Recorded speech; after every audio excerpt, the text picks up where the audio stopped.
hablar de elecciones municipales y de democracia en general, pero no podemos empezar el programa sin estar contentos, porque mientras estamos grabando este programa, nos hemos ya enterado, todo el Perú lo sabe, que el capitán de la selección peruana, Paolo Guerrero, podrá jugar el Mundial gracias a una resolución que pone, digamos, de manera temporal, una suspensión en la sanción impuesta a Paolo Guerrero por el problema de dopaje.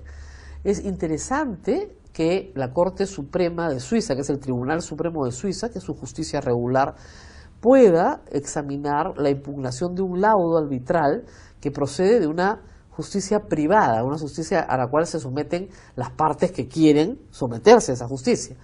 Es interesante, digo, porque el laudo arbitral todavía no se conoce.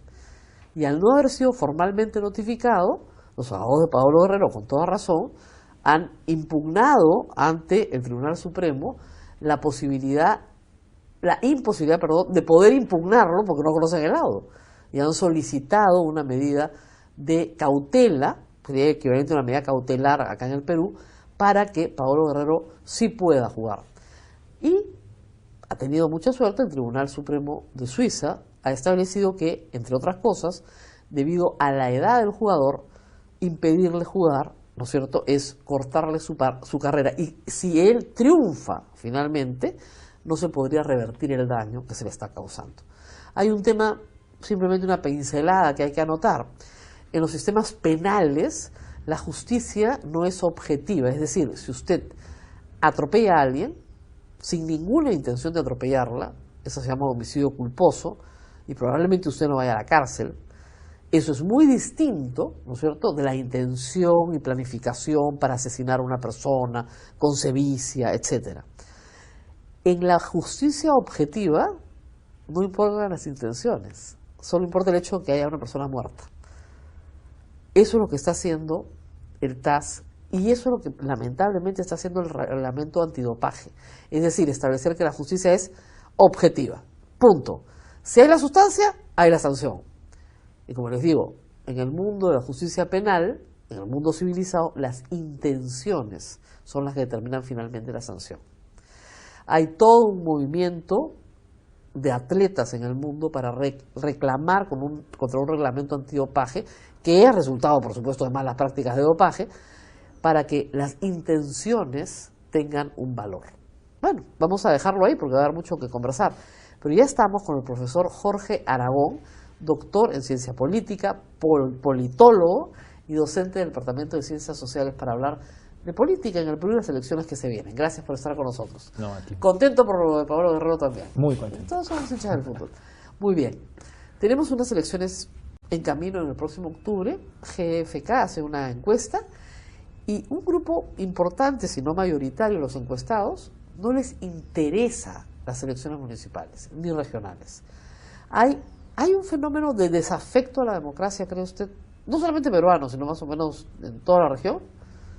No, sí, definitivamente la hay. O sea, el interés en la política, la identificación con partidos, organizaciones, y la sensación de que el sistema político funciona y no es capaz de atender los problemas de las personas. No, sí, es clarísimo.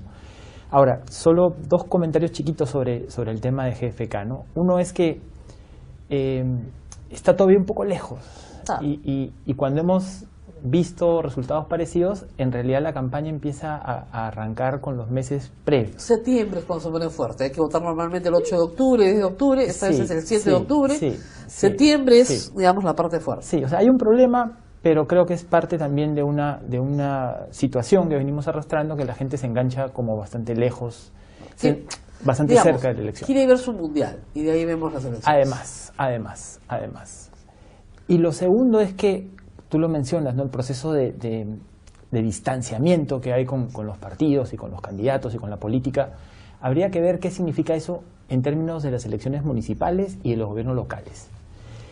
Una cosa curiosísima que he visto, digamos, en los últimos años, ¿no? Por ejemplo, las municipalidades provinciales han quedado muy descolocadas en este nuevo escenario de gobiernos regionales, gobiernos locales. Estuve haciendo trabajo de campo en Piura y Y por ejemplo, la Municipalidad Provincial de Piura es como que no da pie en bola, porque el gobierno regional ha ocupado un espacio y los gobiernos locales ocupan otro espacio en directa relación con el gobierno nacional. Entonces tienes una municipalidad que queda como muy descolocada. Claro, habiendo sido las provinciales las más fuertes y las más importantes. Exactamente, Ahora, el pasado. En el pasado. Ahora, lo que tenemos que decir es que el poder no admite vacío. No. Es decir, podrá haber un retiro, ¿no es cierto?, del interés de la población, un retiro de gente que no quiere participar. Nosotros tenemos voto obligatorio, pero cuando el voto es libre en otros países de la región se vota más o menos un 50%, es el abstencionismo. Pero digamos, el poder no admite vacío y tiene que organizarse de alguna manera. Claro. El problema es que en elecciones municipales y regionales se organiza de la peor manera posible. Sí. O sea, ¿por qué para una municipalidad distrital pequeña, no sé, pues en el sur andino, podrían haber 15 listas? ¿Por qué? Porque es parte pues va a sonar una cosa de perogrullo, ¿no? Pero es porque no hay instituciones, no hay organizaciones, no hay liderazgo, no hay representación. Entonces, las elecciones municipales en varios sitios son una especie de, no exactamente, pero es casi como una tómbola, una rifa, ¿no? Cualquiera puede ganar. Ahora, lo que ha sucedido en esta elección en particular es que hay varias reglas que han cambiado. Muchas. La primera, grave, es que no te puedes reelegir. La segunda, compleja, es que puedes tener domicilio múltiple. Exactamente. ¿Ya? Esa es otra variable. Y yo diría que esas dos son determinantes. Y la tercera es que el Jurado Nacional de Elecciones ha dejado muy poco tiempo y espacio para que se inscriban listas independientes distritales. Es casi imposible hacerlo, y además ya vencieron todos los plazos. Por lo tanto, movimientos distritales pequeños, que antes iban autónomos, que eran movimientos realmente de vecinos, están buscando partidos nacionales con inscripción. Hay 20 partidos con inscripción, o 18 me parece que la salvaron del... Es un número grande, sí. Exactamente. ¿Por qué tenemos 18 partidos? Esa es toda una historia. Que salvaron sus inscripciones porque se retiraron sus candidatos presidenciales. En la hora 11ª, pero lo hicieron así. Y los buscan para poder, ¿no es cierto?, aliarse brevemente, porque son alianzas de choque y fuga, digamos, Completamente. para poder postular. ¿Qué genera estas variables en esta particular elección que tenemos? Generan muchas cosas y la mayoría de cuestiones que generan no son positivas. Es decir, tenemos tú has hecho mención a una cosa que es fundamental, ¿no? El escenario actual no se entiende sin esta modificación de la no reelección, que en su momento, cuando se quiso discutir, no tenía ningún sustento más allá del tema de que había corrupción en los gobiernos regionales y locales. Pero la cantidad de autoridades que se reelegían era muy baja. Así es. No había necesariamente una correlación fuerte entre reelección y corrupción. O sea, entonces se optó por eso como una medida cortoplacista. Se pensó en el caso de Álvarez, por ejemplo, el caso Ángel, que era Absolutamente, emblemático, ¿no? Absolutamente, y se legisló para todo el país. Que es lo mismo que tú mencionas hace un rato cuando tenemos legislaciones que tratan de ser, digamos, para todos los niveles de gobierno, cuando lo distrital tiene una dinámica muy particular. Entonces, y ahí comienza, creo yo, el enredo, porque entonces tú cerraste la posibilidad de reelección y mi impresión es que abriste el domicilio múltiple, Exacto. de manera tal que compensaste de alguna manera eso que habías, esa perturbación con una nueva ley que genera, creo, más... Un salto olímpico, ¿no? O sea, el alcalde Magdalena actual, el señor Alison, va a renunciar para poder postular a Cañete. Absolutamente. A Cañete. Claro, porque tiene una casa de playa en Asia seguramente, entonces está dentro de la provincia de Cañete. ¿Ya? Y luego tenemos también los que se mueven pues de Villa María del Triunfo a Villa El Salvador. Ese es un fenómeno de movilización de alcaldes, no necesariamente van a ganar, pero que se mueven dentro del territorio. Y la otra es la de la panaca. Sí. O sea, y la cantidad de candidatos que tenemos hoy, que son el sobrino, el hijo, la esposa, o los miembros de la agrupación política, entre comillas, porque en realidad hay casi un compadrazgo, ¿no? El teniente alcalde, el director de rentas, ¿no? Esos son los que dejas para que te representen hasta que tú vuelvas en la próxima. Para que tengas un chance, Sí, claro, por supuesto. Ya, pero la pregunta es, ¿por qué tanto interés? Mira, Yo entiendo la ambición del poder, pero esto es ridículo, ¿no? Hace un rato yo te decía que es un poco complicado hacer generalizaciones, ¿no es cierto? Cuando uno generaliza, todos los políticos son corruptos, todos los gobiernos regionales son Ancash, pero yo sí creo que hay un fenómeno de aquí que es este hacer del acceso a lo público, ¿no es cierto?, una actividad privada, ¿no es cierto? Los recursos públicos terminan siendo trasvasados a familias, redes. Yo creo que eso es una cosa que no estamos completamente dimensionando, y creo que eso tiene que ver con todas las cosas que estamos conversando. En el sentido de que si gana una persona que es mi pariente, por ejemplo, yo tengo la expectativa de tener un empleo. Tengo la expectativa de que el Estado me va a pagar un empleo, ¿no es cierto? Entonces yo voy a trabajar por esa candidatura porque me van a dar algo concreto a cambio. No me van a dar un bien público, no me van a dar una mejor carretera, no me van a dejar un mejor parque, no. Me van a dar algo, como tú dices, privatizado, que es un empleo. Sí. O un terreno, o me van a titular. Pero sí, son contraprestaciones de carácter particular. Sí. Digamos, también electo presidente regional de Ancash, que luego fue destituido, Waldo Olivos, ofrecía 500 soles por familia. Y había que explicar en Ancash que eso era malversación de fondos y que solo el hecho de ofrecerlo ya constituía una tentativa de delito, como de hecho, ¿no es cierto?, fue procesado por hacer eso. Pero la gente le creyó. Eso fue increíble, la gente le creyó y votó por él y ganó. Creía que efectivamente le iba a dar 500 soles mensuales a cada familia ancallena. Sí, ahora, lo que pasa con las elecciones particulares es que siempre una cosa que a veces pasamos por alto es quiénes son los otros competidores. Entonces uno asume que lo único que movió a este asunto fue la oferta de dinero, que tuvo un peso, pero digamos, tal vez no había ninguna otra posibilidad, ningún otro candidato que mínimamente hubiera podido hacer una alternativa. Los norteamericanos hoy justifican la elección de Trump en eso, ¿no? Bueno, es que Hillary no era buena.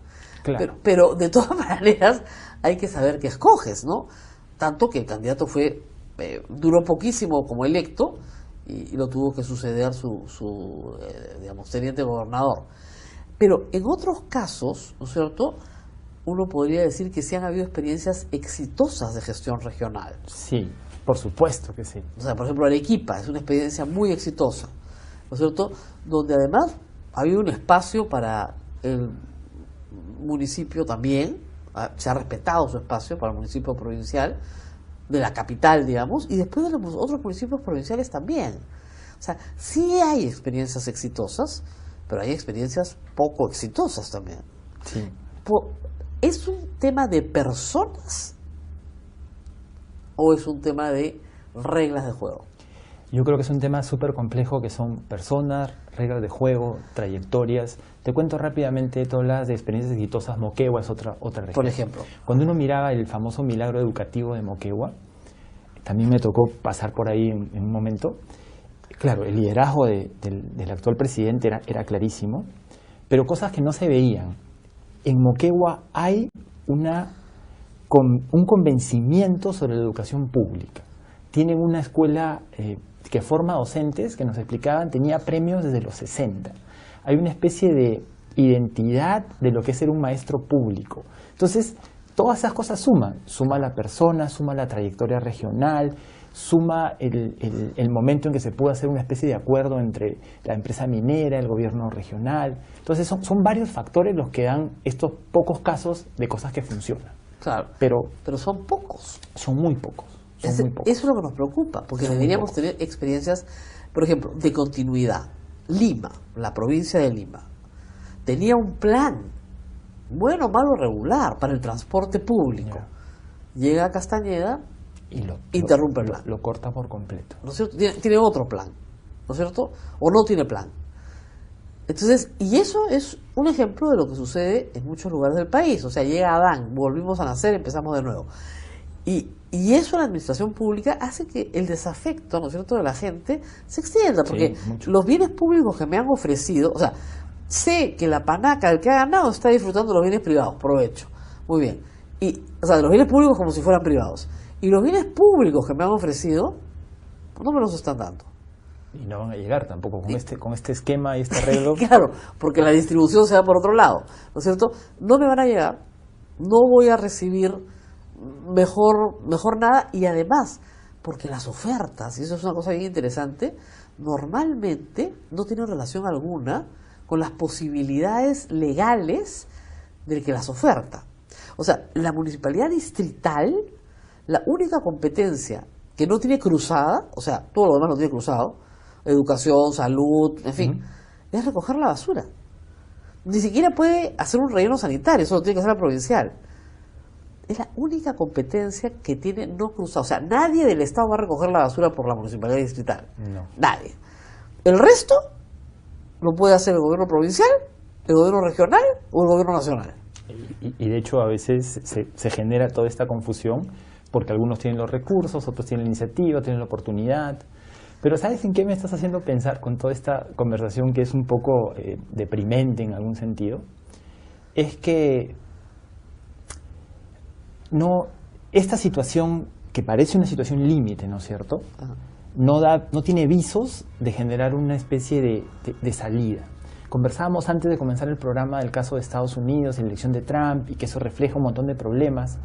Pero se están acercando a las elecciones, creo que van a ser en noviembre. Entonces, para renovar parte de la Casa de Representantes, y como nunca hay una cantidad increíble de candidatas mujeres. Entonces, la crisis política lo que ha hecho es revitalizado la sociedad política o la sociedad civil norteamericana. O sea, eso significa que goza de buena salud y que tiene buenas instituciones. Y que digamos, puede haber tenido un momento de mucha confusión y de muchos problemas, pero que tienes una especie de regreso de ciertas fuerzas que van a poder contrapesar lo que han sido estos meses de gobierno con todos los problemas que han sido.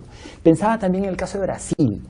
Con todos los problemas que tiene Brasil en este minuto, lo local fue bien interesante para redinamizar las lógicas políticas y partidarias.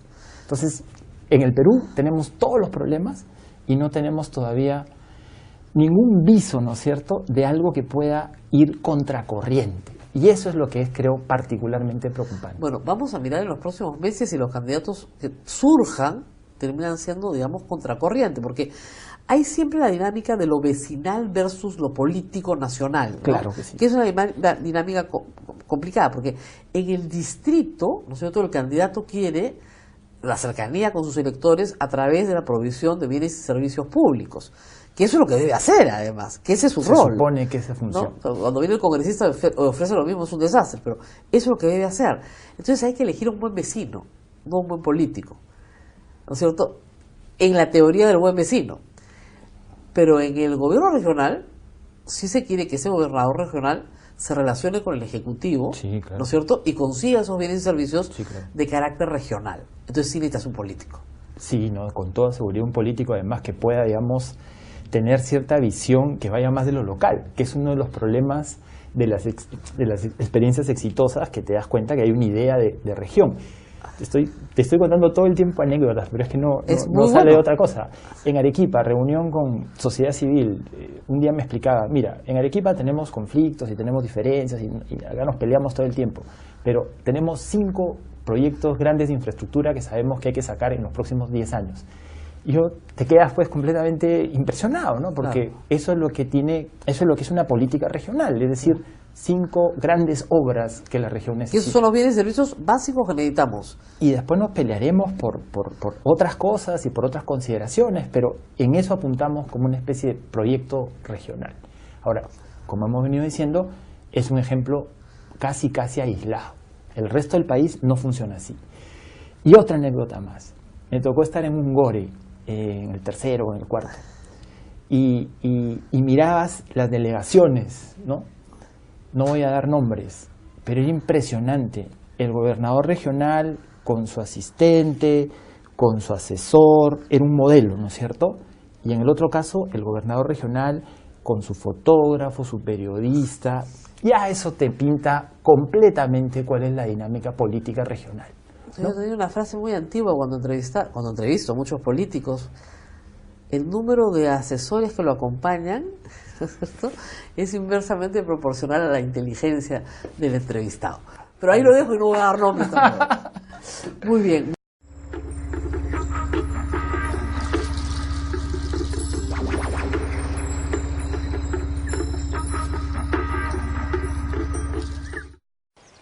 El suelo en sí es un ecosistema saludable y vivo. Transforma nutrientes, contiene agua, mantiene la vida.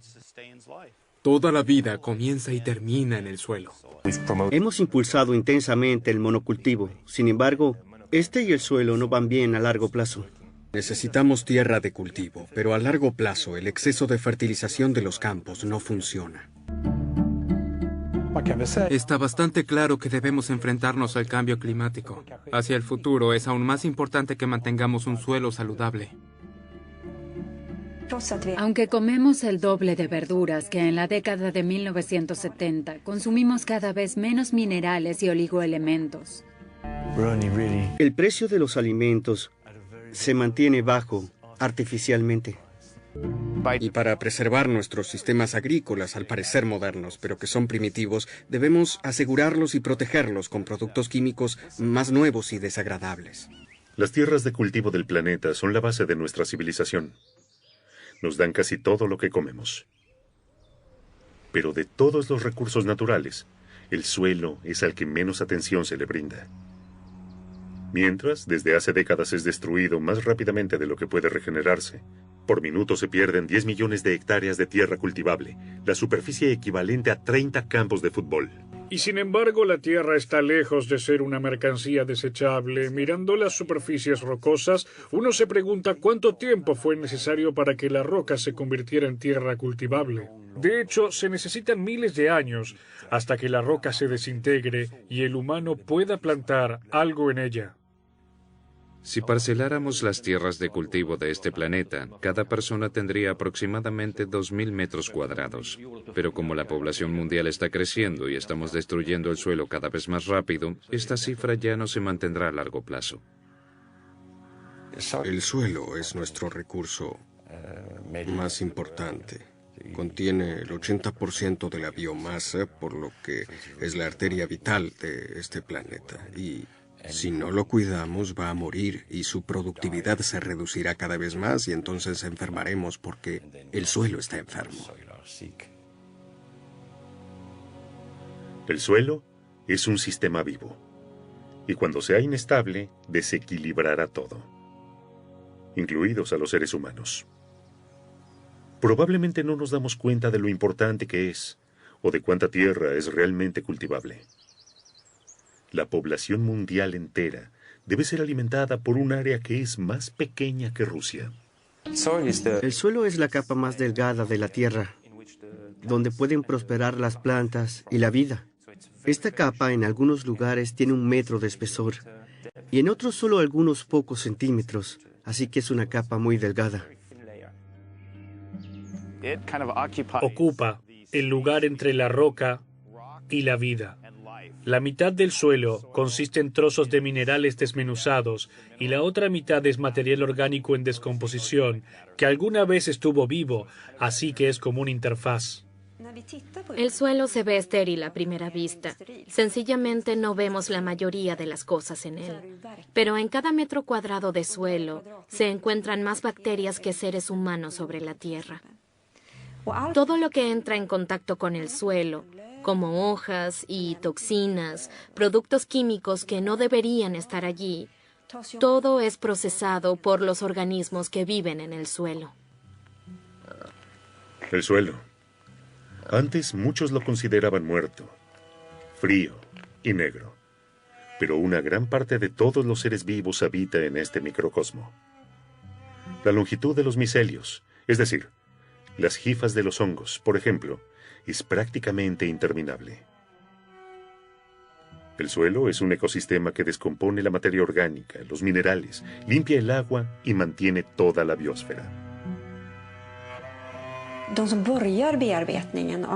En primer lugar, las bacterias reaccionaron a los nuevos elementos. Millones de bacterias que se reproducen cuando reciben demasiado alimento.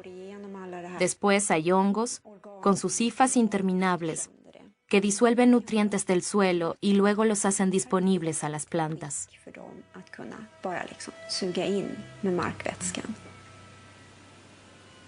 Todo se trata de la vida y la muerte. Necesitamos de este ciclo. Así es como funciona la cadena alimentaria. Las plantas y el suelo se necesitan mutuamente. En el curso de la evolución han desarrollado y perfeccionado un equilibrio mutuo y se han convertido en una unidad independiente.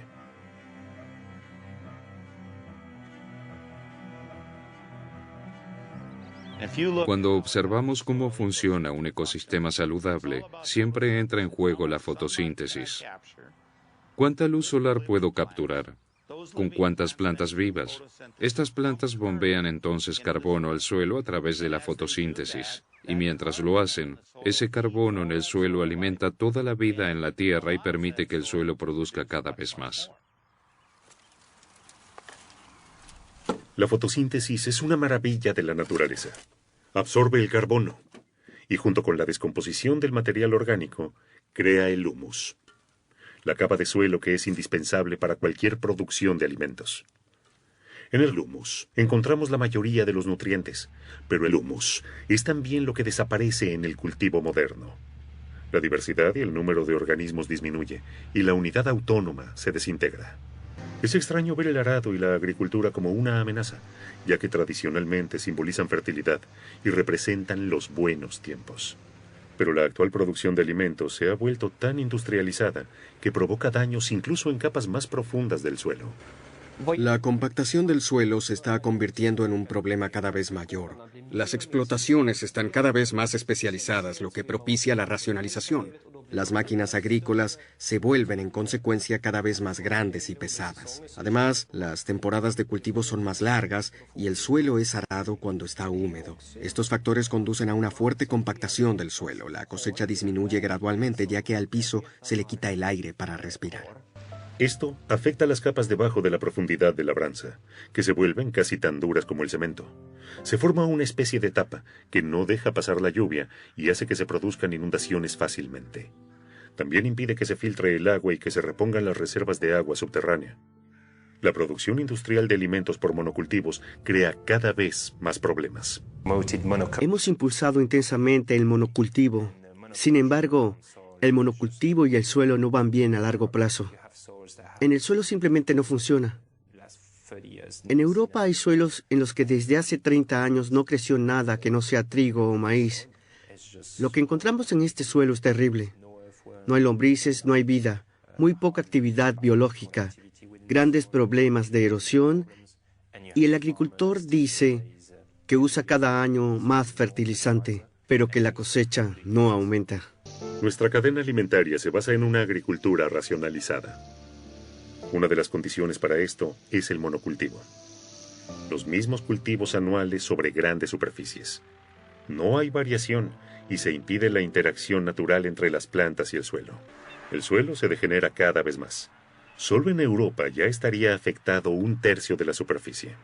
En algunas partes de los Estados Unidos, incluido California, desde hace mucho colapsan plantaciones enteras y sus sistemas de aguas subterráneas. El ciclo ha perdido su equilibrio. Es el país de las grandes superficies de cultivo. A nivel mundial, 1/3 de todo el trigo fue cultivado en la pradera estadounidense. Pero hay agricultores que trabajan de otra manera. Ven los peligros y cuestionan la agricultura industrial. En mi opinión, la agricultura moderna está impulsada por el dinero. Los productores actúan como marionetas. Hacen lo que les dicen. Utilizan cualquier fertilizante, químico. Producen un monocultivo. Eso no es lo que para mí debería ser la agricultura. La agricultura debería consistir en producir alimentos saludables para que el suelo se regenere, pero eso no sucede hoy. Miren el suelo aquí. Cuán duro es. Soy un sujeto fuerte. Miren la corteza del suelo, las capas. Si lo huele, se da cuenta de lo estropeado que está. Aquí ha cultivado la misma familia durante 50 años. Pero las únicas plantas cultivadas aquí son el lino y el trigo marsal. Monocultivos, muy poca diversidad. Lo que también se destaca es que no hay lombrices, no hay vida, no se ve ningún insecto. Estas plantas no obtienen muchos nutrientes del suelo. El suelo aquí es en mayor o menor medida sencillamente un medio que soporta a la planta. Esta granja abarca aproximadamente 4.000 hectáreas de tierra de cultivo. Hay muchos herbicidas, pesticidas, fungicidas. Observe esta raíz. Las raíces se desplazan horizontalmente, no verticalmente. ¿Observa la densidad aparente? Se puede observar la densidad aparente del suelo. Se puede ver lo duro que es por el fertilizante sintético. Las lombrices son unos de los seres vivos más importantes del suelo. Las hay en diferentes tipos y tamaños, pero todas hacen lo mismo. Transforman el material orgánico, cavan túneles en el suelo. En esos túneles, las raíces de las plantas tienen espacio para crecer. Puede entrar el aire y filtrarse la lluvia. Esto crea una fina red porosa de pequeñas cuevas en el suelo. Puede ingresar el agua, llegar a las aguas subterráneas y limpiarse. Se limpia y el agua no arrastra la capa superior del suelo, y así se evita la erosión. El monocultivo afecta a todos los organismos del suelo, y sobre todo a las lombrices. Estas son importantes para la fertilidad y la estructura del suelo y del humus. Transportan minerales y nutrientes desde muy abajo hacia la superficie. Un suelo saludable contiene toneladas de lombrices y está atravesado por incontables kilómetros de túneles. Sin embargo, son cada vez menos frecuentes. Sin las lombrices, el humus y el ecosistema pierden a sus mejores ingenieros. A las lombrices no les gustan los fertilizantes sintéticos, los pesticidas ni los fungicidas. No les gustan los herbicidas, no les gusta el monocultivo, no les gusta el suelo sin vegetación. Necesitan sustancias orgánicas y un entorno biológico saludable. En una agricultura que no usa estiércol de vaca, sino solo fertilizante químico, las lombrices no encuentran alimento, no tienen nada que comer. Necesitan material orgánico, sin él morirán o irán a otra parte. Pero, ¿cómo se desplaza una lombriz a través de estos gigantescos campos si la superficie del suelo no contiene restos vegetales y mineral orgánico? Ya no existen los fertilizantes habituales. Lo único que queda de la época cuando aún funcionaba la autosuficiencia del suelo y había suficientes nutrientes son las moscas Scatophagidae, que vuelan alrededor de los últimos remanentes de estiércol de vaca. La falta de material orgánico no solo afecta a las lombrices y a otros seres vivos en el suelo, sino también al intercambio vital de nutrientes entre las plantas y los hongos. Para la biodiversidad del suelo, son importantes todos los elementos. Tenemos muchos hongos, los denominados micorrizas, que son importantes porque forman un vínculo entre todos los nutrientes, los elementos que se encuentran en el suelo y las raíces de un viñedo. Si no tuviésemos a esta gran familia de hongos, no habría comunicación entre el suelo y la planta. Los hongos recogen del suelo nutrientes como el fósforo con su red de hifas, el micelio. Las plantas, por su parte, llevan a cabo la fotosíntesis. Estas pueden atrapar la luz del sol y capturar dióxido de carbono. Solas no pueden absorber suficientes nutrientes del suelo, así que las plantas y los hongos realizan un intercambio. El 90% de todas las plantas interactúan con los hongos para garantizar la absorción de minerales vitales y otros nutrientes, como el nitrógeno y el fósforo. Esta es una prestación esencial del ecosistema que es amenazada por la agricultura química. El problema con la micorriza es que, como todos los hongos, reaccionan de una forma sensible a los fungicidas, y en la agricultura empleamos muchos fungicidas, especialmente en el monocultivo. Y una vez que la planta pierde esta relación simbiótica con la micorriza, pierde también su capacidad de absorción de fósforo en el suelo. Una vez que la micorriza, la asociación vital entre raíces y hongos, desaparece del suelo, tarda mucho tiempo en regresar. La recolonización comienza en el borde del campo, pero si se tienen grandes campos, de manera natural tarda mucho más tiempo. Si desaparece este intercambio natural, corremos el riesgo de volvernos dependientes de los fertilizantes químicos, especialmente del fósforo. Este solo se extrae en algunos lugares del mundo. Compensamos la falta de nutrientes naturales con químicos. Elementos como el nitrógeno, el fósforo y el potasio son producidos mediante métodos que consumen mucha energía. Así que mientras la fertilidad de las plantas es reducida, continúan creciendo con la adición de estas sustancias. ¿No disfrazamos el creciente agotamiento de nuestro suelo con fertilizantes químicos? Con los fertilizantes químicos ya no necesitamos de animales. Podríamos tener grandes cosechas, incluso en suelos que no tienen potencial de dar esas cosechas. Los fertilizantes químicos son como el azúcar. Se trata de una gran cantidad de energía, de fácil acceso, pero de corta duración. No se puede correr un maratón solo con azúcar. Nuestros suelos deberían existir para siempre. Es por eso que no podemos fertilizarlos con azúcar. Ahora enseguida aplicaremos 100 kilos de nitrógeno. Entre 40 y 60 kilos de esto van a algún lado, pero no a las plantas. El monocultivo y los fertilizantes químicos representan una amenaza. El suelo se vuelve pasivo y los nutrientes terminan en el mar, lagos y otras aguas. Preparados peligrosos como fertilizantes con contenido de fósforo se vuelven parte de los alimentos que comemos. Un problema con los fertilizantes con contenido de fósforo es que a menudo contienen cadmio. Eliminar esto es costoso. Conservarlo significa que en el futuro nuestra comida contendrá mucho cadmio. En la agricultura moderna se acumulan muchos problemas. Una gran parte de los agroquímicos que utilizamos están destinados a compensar la falta de diversidad. La diversidad natural impide que las enfermedades destruyan todas estas plantas.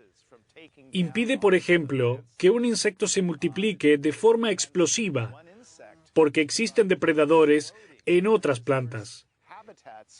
Y mientras empleemos este tipo de técnicas simplistas, no tenemos más remedio que proteger las plantas con repugnantes sustancias químicas. En la producción agrícola actual, los productores se centran en matar la plaga. Por cada especie de insecto que es dañina, hay 1.700 que son útiles. Aquí estamos en la producción agrícola e intentamos matar a esta plaga, aunque en realidad deberíamos darle un hogar a los 1.700 que podrían comer a esta plaga. Eso no tiene sentido lo que hacemos hoy en la agricultura. ¿Qué ha sucedido? En realidad, la diversidad de la naturaleza nos ofrece de todo, pero en tan solo medio siglo, la agricultura se ha industrializado sin que por ello crezcan los recursos naturales. Por el contrario, estos se destruyen. El suelo se ha convertido en un medio de producción barato. Para muchos agricultores y viticultores, el suelo muerto hace mucho se ha vuelto una realidad. Antes de hacerme cargo de los viñedos hace 10 años, las tierras estaban alquiladas a un viticultor que no trabajaba en armonía con la naturaleza. Noté rápidamente que el suelo donde comencé a trabajar estaba casi muerto. No tenía energía, solo tenía una delgada capa superficial, no tenía vida, no tenía biodiversidad, no tenía nada. Ahora solo alrededor del 10% del suelo se le presta la atención que merece. La mayor parte de la tierra de cultivo, como lo prueban muestras de suelo, ya no está intacta. Cuando se usan pesticidas se vuelve cada vez más difícil para una planta obtener suficiente alimento bueno y saludable. Se produce un desequilibrio en la población microbiana y se entra en un círculo vicioso. Es quizá nuestro estilo de vida, nuestra exigencia de consumir fruta y verdura barata en cualquier estación del año, el que ha sellado el suelo. ¿No arriesgamos así el futuro de la agricultura? ¿No hemos apostado durante demasiado tiempo por la cantidad y la explotación irresponsable de la tierra en lugar de apostar por una gestión inteligente de la misma? El tipo de manejo de la tierra que tenemos hoy, especialmente en las plantaciones de naranjas, requiere de mayores explotaciones gestionadas por empresas más grandes que diseñan un determinado producto para el norte de Europa. Y nosotros encauzamos el abono y toda la producción a conseguir este producto. No son explotaciones sustentables. Cada vez utilizamos más sustancias químicas como pesticidas y herbicidas. El resultado es una mayor erosión y suelos cada vez más depauperados. En estas enormes plantaciones de naranjos, la capa superior no se considera como un ecosistema vivo, sino como un económico medio de producción. Esto acabará teniendo consecuencias nefastas para nosotros. En 20 años, la delgada capa protectora del suelo podría haber desaparecido. Pero en los países del norte también desaparece el suelo. El suelo, fértil y oscuro, queda a merced de los elementos. Da igual a dónde miremos, el trabajo invertido supera el rendimiento obtenido. Nos estamos jugando nuestro capital, el suelo. Está bastante claro que debemos enfrentarnos al cambio climático. Experimentaremos un clima aún más extremo. Hacia el futuro es aún más importante que mantengamos un suelo saludable. Una gran parte del suelo que tenemos en la Tierra está amenazada por la erosión, ya sea por el agua o el viento. Después de todo, hoy reconocemos la erosión como una seria amenaza para nuestro suelo. Las proporciones de la erosión aumentan. Con esto se pierden especialmente las partículas más pequeñas, aquellas que contienen los nutrientes. El humus y los nutrientes desaparecen con la lluvia y el viento. Lo que surgió hace miles de años, en poco tiempo es víctima de la erosión. Lo que queda es un suelo que ha perdido su autosuficiencia y capacidad de producir, sencillamente su vida. Y eso nos perjudicará. Si se cultiva una planta, esta nunca podrá contener más nutrientes que el suelo mismo. Por medio de la fotosíntesis, las plantas pueden retener carbono a través del CO2, pero no pueden producir nada más. Todo depende del suelo. Cuando en el suelo ya no hay más nutrientes, también tendremos una planta sin nutrientes. No obtenemos los micronutrientes que necesitamos para mantenernos saludables, y la consecuencia es que aparecerán cada vez más enfermedades crónicas, cada vez más temprano, de generación en generación.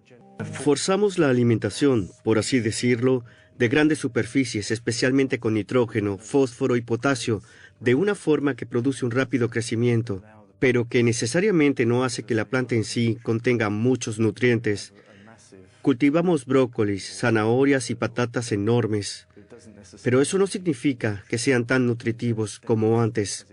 Cultivos selectivos, de crecimiento rápido, con raíces superficiales y bajo contenido de nutrientes. Si además el suelo está muerto y es incapaz de producir minerales y oligoelementos, ¿significa eso que la producción actual no logra realizar su tarea más importante? ¿Proveer de alimentos sanos y variados? Al cambiar a variedades de trigo modernas, perdimos la diversidad no solo en la agricultura, sino también en nuestra alimentación. Estas variedades de trigo modernas tienen un menor contenido en minerales, es decir, obtenemos menos micronutrientes que de las variedades de trigo antiguas. El cultivo de plantas le ha dado un valor demasiado alto a los cultivos de alto rendimiento. Hace 50 años, por cada 10 toneladas de paja se sacaban 4 de grano. Hoy son 10 toneladas de grano por 4 de paja. Pero tenemos que consumir el doble de harina para obtener la misma cantidad de nutrientes. Más carbohidratos y menos micronutrientes. Las vitaminas y minerales que regulan todas las funciones de nuestras células y que incluso en pequeñas cantidades son vitales para nosotros. Más azúcar, menos nutrientes. ¿Puede ser que comamos más porque nuestros cuerpos sufren deficiencias? ¿Comemos más porque hay menos nutrientes? Sí, creo que es lo que hacemos. Creo que nuestros cuerpos lo buscan. Quieren algo que sea sustancioso y que estemos satisfechos, pero no sobresaturados. Es decir, se puede comer demasiado y, sin embargo, estar desnutrido. Y ese es uno de los mayores problemas que tenemos en este momento, cuando se trata de la salud en nuestra sociedad occidental. Nuestra alimentación es la principal razón de las enfermedades crónicas en nuestros tiempos y debemos concentrarnos en la microdesnutrición. Sabemos que los micronutrientes son parte de muchas funciones en las células. Es difícil medir a dónde conduce este déficit. Podría ser cualquier enfermedad. Compensamos cereales y arroz con bajo valor nutricional. Cuando se refinan, pierden aún más de sus minerales y micronutrientes. Por lo tanto, añadimos sustancias como hierro, zinc y cobre en cantidades que probablemente no sean fisiológicamente justificables. La mayoría de los alimentos para bebés están enriquecidos con hierro, pero solo asimilamos un 2% aproximadamente de este hierro con el que enriquecemos los alimentos. El resto va al colon. y el hierro modifica la flora intestinal. Actualmente asociamos muchas enfermedades de Occidente con la modificación de la flora intestinal. Alergias, intolerancia al gluten y diabetes tipo 1 en niños. Pequeñas modificaciones y deficiencias crean un desequilibrio que conduce a la llamada hambre oculta y a enfermedades crónicas. ¿Podría ser el contenido reducido de nutrientes en nuestra alimentación su origen básico? ¿Sufrimos de enfermedades carenciales? ¿Cómo hemos llegado a esto? ¿No deberían nuestros alimentos contener todo lo que necesitamos? Lo trágico es que la industria de la alimentación en realidad podría producir alimentos que sean ricos en oligoelementos, pero solo vuelve a tratarse del precio y entonces no tiene ningún interés en producir este tipo de alimento. La agricultura industrializada no beneficia en nada al medio ambiente. Solo mantiene los precios muy bajos artificialmente. ¿A dónde nos han llevado estos alimentos baratos? Estados Unidos gasta más en atención médica que cualquier otro país desarrollado del mundo, y sin embargo está lejos de estar entre los países con una población sana. Somos líderes en lo que se refiere a cáncer, Parkinson, Alzheimer y osteoporosis, y la lista continúa. Un problema de la producción actual de alimentos es que la agricultura se equipara con cualquier otro negocio o los alimentos con cualquier otro producto. Esto ha llevado a que los animales sean vistos como unidades animales, que hayamos perdido toda sensibilidad. ¿Por qué seguimos cultivando siquiera? Todo ha sido optimizado para obtener más dinero. Y así se está perdiendo todo lo que tenga que ver con la consideración, cuidado, respeto y modestia. Este mercado obsesionado con la rentabilidad está programado para crecer constantemente y conduce a la concentración de la población en núcleos urbanos que a su vez precisan terreno. El suelo fértil de cultivo se encuentra así, rodeado de centros comerciales, hormigón y carreteras. Un valioso recurso, sepultado bajo el asfalto. El clima podría cambiar nuestro estilo de vida muy rápidamente. Necesitamos tierra de cultivo para almacenar el carbono que causa los cambios en nuestro sistema climático. Una tierra de cultivo fértil y en buen estado contribuye a la regulación del clima, algo que en el futuro deberíamos utilizar más. Algunos expertos dicen que solo deberíamos aumentar la sustancia orgánica en todo el suelo un 2% para deshacernos de todo el gas de efecto invernadero de la atmósfera. Esto muestra la gran influencia que una agricultura responsable puede tener en el clima. Se podría decir que un suelo más fértil también lleva a un mejor clima.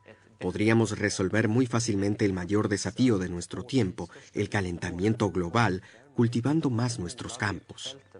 Con la naturaleza como nuestro modelo, podríamos cultivar más y reducir el cambio climático. Sería un cambio hacia cultivos protegidos, un cultivo de conservación del suelo, mayor diversidad y calidad en lugar de cantidad. Los monocultivos y la dependencia química pronto serían cosa del pasado. Hay posibilidades de regeneración y de cultivos respetuosos con el medio ambiente. Una agricultura sostenible es posible. Y es una necesidad. Una solución son los cultivos plurianuales que disminuyen la explotación abusiva de la capa superior de la tierra y son más cuidadosos con el suelo. Los alimentos básicos plurianuales son parte de nuestro futuro. Esta hierba es un producto intermedio de la variedad de trigo Kernza. Es un pariente cercano del trigo, un primo, por así decirlo. Parece trigo, pero existe una diferencia muy importante. El trigo es una planta anual que hay que volver a plantar todos los años y que tiene raíces relativamente superficiales. El Kernza tiene raíces muy profundas y es una planta plurianual. Esto quiere decir que crece año tras año, protege el suelo, forma la materia orgánica en el suelo, absorbe los nutrientes de manera eficiente y proporciona una gran cantidad de carbono o materia orgánica que los organismos absorben del suelo. Al llevar el ecosistema y el agroecosistema a un estado plurianual, creemos que no solo conservamos los recursos de la tierra, sino que también podemos hacer que la agricultura sea mucho más sostenible. Una condición para la producción sostenible de alimentos es la biodiversidad. Ahora y en el futuro. ¿Podrían los ecosistemas ricos en especies ser el seguro de vida de la humanidad? En todos los ecosistemas, también en un suelo sano, hay en cualquier momento más especies de las necesarias. Están ahí para que, en momentos críticos, por ejemplo, durante un cambio climático, hagan de reserva, de colchón. La biodiversidad es enormemente importante. Afirmo que es una protección para el futuro. Con una gran biodiversidad, sabemos que si algo cambia en el futuro, y lo hará, siempre habrá grupos y organismos dispuestos a asumir el control y continuar para mantener el sistema funcionando. Si no tenemos ese margen, ese colchón, todo el sistema se desmoronará. Si el sistema de un suelo deja de funcionar, significa que no podremos cultivar más allí. No poder cultivar nada. ¡Qué idea más terrible! Sin embargo, todos los días seguimos cortando más cuerdas salvavidas. Pero los alimentos producidos localmente de forma tradicional serían una opción. Producción a pequeña escala y con alto valor nutricional en lugar de la opción más económica. Apoyar a los agricultores y criadores que gestionen sus tierras en lugar de la producción derrochadora a gran escala. Nuestras decisiones de compra en los supermercados son fundamentales para las tierras de cultivo y para nuestra oportunidad de seguir cultivando algo en el futuro. El peor escenario posible para el suelo sería si los productores y consumidores no se dan cuenta de que los nutrientes que provienen de allí mantienen la vida. Toda la vida. Toda la vida comienza y termina en el suelo. Se trata del futuro inmediato. Tal vez tan solo una generación. Cuando hayamos agotado la delgada capa superior del suelo disponible para nosotros. Tenemos que despedirnos de la idea de que el suelo, los ecosistemas y la naturaleza solo están allí para ser explotados. Tenemos que interactuar con la naturaleza si queremos un futuro. Sin vida, no hay suelo. Y sin suelo, no hay vida. Las personas no hablan de la naturaleza, hablan del medio ambiente, pero no se trata del medio ambiente. Piensan que en el centro se encuentra el ser humano y alrededor la naturaleza. Eso es sencillamente ingenuo. Se sabe que nosotros somos parte de la naturaleza y si la destruimos, destruimos la tierra. Es ridículo hablar de la humanidad y de la naturaleza. Todo es parte de lo mismo. Matamos a la humanidad si matamos a la naturaleza. Las personas deben comprenderlo.